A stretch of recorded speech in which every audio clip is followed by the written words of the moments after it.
That car right there is the Honipegasus, and that girl right there, Leah Block, will be the one driving it up Pikes Peak this year. If you don't know what Pikes Peak is, it's a 12-mile long hill climb. It's probably one of the most famous in the world, and it is a monster of an undertaking, just how dangerous and difficult it is. Especially in a car like that, 1400 horsepower, all-wheel drive, just an absolute monster of a car. And she'll be doing it obviously in memory or an homage of her father who died earlier this year.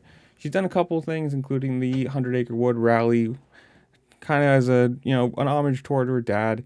And she is a racing car driver in her own right. So she said, this isn't going to be a timed run. This is kind of just a get my feet wet and maybe in the future run this car. But I think it's super cool. It's got to suck to be her, to have your dad being so famous, and then dying, and everyone having to have an opinion on it. Let's put it that way.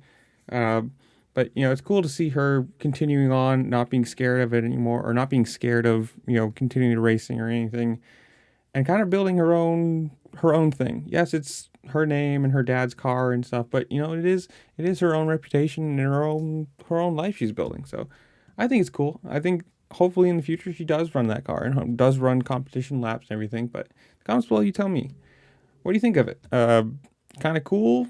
Do you love the car? Have you seen it in person? Do you go to Pikes Peak? Whatever it is, comment down below. Make sure to like, share, subscribe, do all the fun things this platform allows you to do, because it really just helped me out and I appreciate it. And with that, I'll see y'all later. Peace.